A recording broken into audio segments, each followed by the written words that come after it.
Hi everyone, welcome to another episode of Hawaii in Real Life. We're here with Anya Chang, the director of the Gridiron show, outside of the rehearsal, which is why we're sitting in a sequestered spot on the stoop.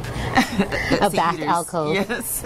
So, in the segment on Nonstop, we ended with her talking about how these tickets to the technical rehearsal are on sale, and there's actually a lot of desperate people. I don't know about you, but I've been getting a lot of texts from people. This year I've gotten it. Yeah. Normally I don't get anything, yeah. Really? Yeah. Oh, so...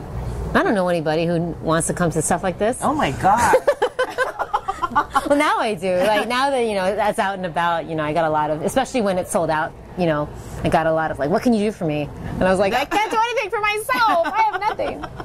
Yeah, because when the tickets went on sale, like, you were like, oh, yeah, whatever, right? And then you found out they were sold out, and then you're flipped out. Because I texted you because all my friends were texting me because they couldn't get tickets. And then she's like, what? So... Well, because I didn't know, I still don't really understand why the show is a big deal. And how do people hear about it? No, because, here's how I heard about it. It was 2005. I was hanging out with a couple friends of mine, and my friend said, I have a ticket to go see this show. It's about the news.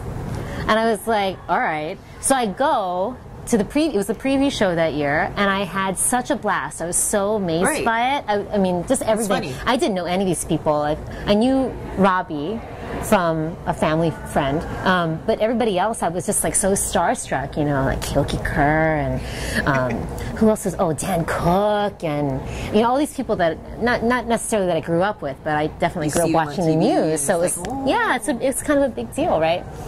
And then the next year I was involved, but it was a total fluke, and I don't know how I ever would have even heard about it otherwise. So if you hadn't gone to that show, you wouldn't be involved? No, I might have been involved, but I might have been like, what are you talking about? What is that show? Oh. You know what I mean? Because I didn't hear about it afterwards. After I saw it, I enjoyed it, but it's not like I heard people talking about it throughout the year. The next time I heard about it at all was when they said, do you want to come in and join the team? Yeah. Actually, I think the buzz has gotten bigger since you started working on it.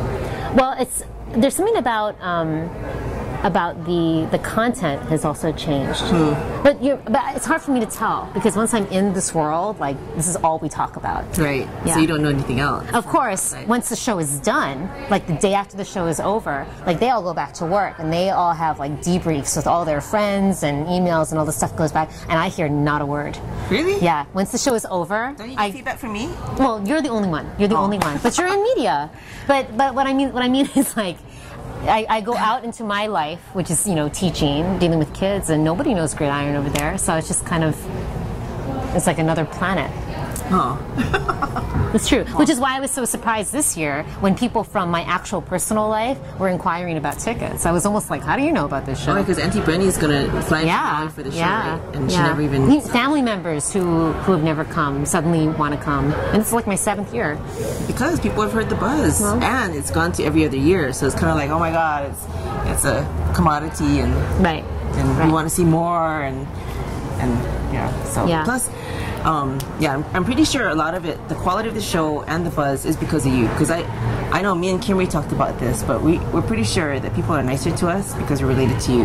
Well, that's not fair, because the material has definitely changed. Okay. And that's one big thing that has changed a lot since the time I started, which was 2006, to now, and that is the style of music. I think the demographic of the audience and the cast has changed. Really? It's just a different sensibility. So, for example, this year we have a lot of pop songs. A lot. And I think my first... It's just when the writers choose to write a song to write a parody of a certain song, or a parody of someone to a certain song, they've been choosing a lot more pop than usual. When I first started, it was like, this land is your land. It was Oklahoma. It was, it was a lot. It was show tunes. It was folk music.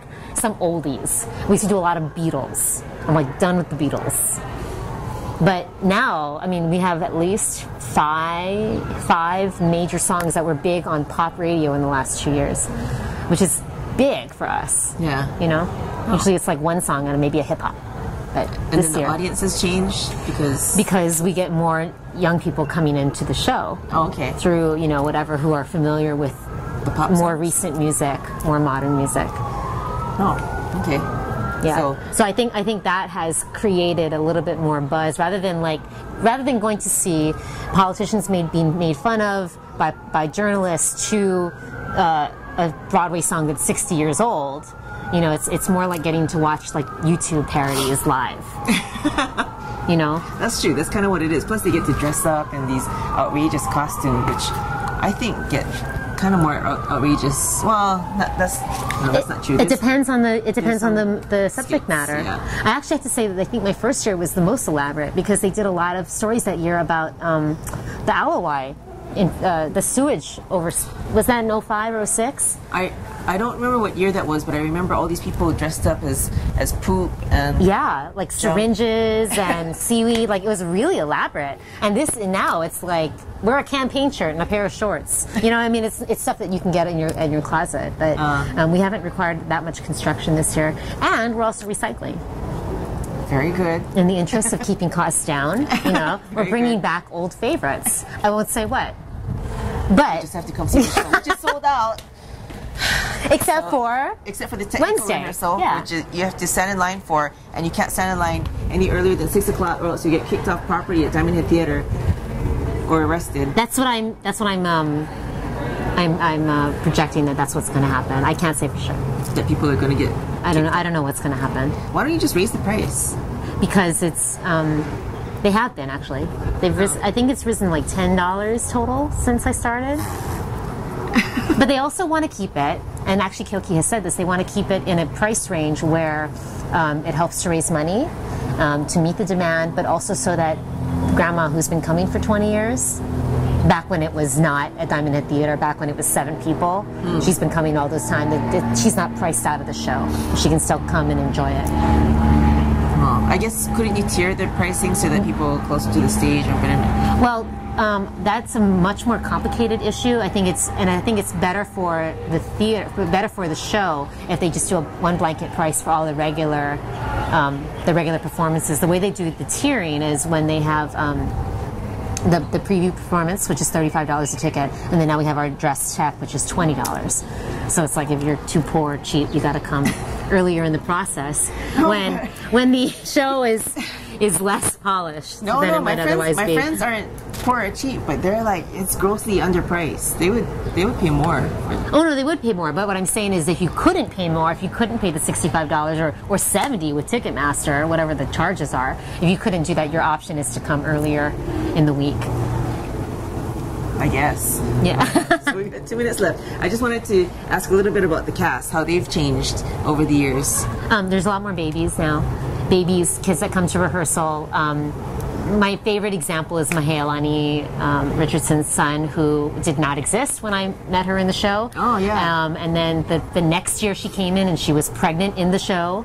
And then I remember that. And then we took a year off, or she was off, or whatever it was. Then he would come to rehearsal as a baby, and now he's a walking, talking 3-year-old who sings the songs from the front of the rehearsal hall. Yeah. Oh, cute. Which is kind of a trip. And then we have a couple of brand new babies who are less than a year old. So Moani Wright Van Alst and Malika Judd bring their babies to rehearsal all the time. Christopher Dela Cruz, Jason Kasamoto, they hold their daughters and dance. So the kids are on stage, you know. Just like... Yeah, and they get to sing and dance with us, and I love it because it means that their parents get to participate in the show. Well, that's cool. And they're future Gridiron participants. Yes. Cade Ni'i says to me, Auntie, when you were a kid, did you come with your mom to Gridiron? Because everyone's mom is in Gridiron. That's just what you do when you're a kid. That's how you grow up. Yeah. Yeah. But just 1 minute left. But you have a long time experience in musical theater. You grew up. Yes. Yeah. So you're. But not accompanying parents to rehearsal. Oh. Yeah. It's a little bit different. Yeah. I was in kiddie stuff. You were in the Nutcracker. Yeah. And. Oh yeah, just theater stuff. You're famous for the Nutcracker. But one of the reasons why I encourage the kids being here is because I used to go with my mom to aerobics at the YMCA. And I used to sit there in the back of the gym while she did aerobics. And so I remembered that, and watching your parent do something that's for them. While your grandfather bought you ice cream. Exactly. I think that's important. So I invite the children. It's good that they're here. Okay. Well, hopefully you guys get to see the show this year. Again, the tickets are sold out to Saturday, Sunday. Oh, Thursday, Friday, Saturday. But tickets for Wednesday will be available at the door, starting at 6 p.m., $20 cash only. Cash only. Don't camp. You're going to get kicked out or arrested. And Diamond Head Theater. Diamond Head Theater. And they don't handle the tickets. You can't call Diamond Head Theater for tickets. Okay. Don't call Diamond Head Theater. Anything else you should know? Oh, they're on Twitter, Gridiron Hawaii. I don't know. Oh, I don't know that stuff. We have a Facebook page, but it's private. It's our group page. It's our group page. It's private. That's not very social. That's how we brainstorm lyrics during our year off. We're not related. Yeah. But you can find her on Facebook, maybe, Anya Chang. She's also on Instagram, Anya Chang. She probably won't follow you back. But but you can try. Anyway, okay. Bye, thank you. Bye.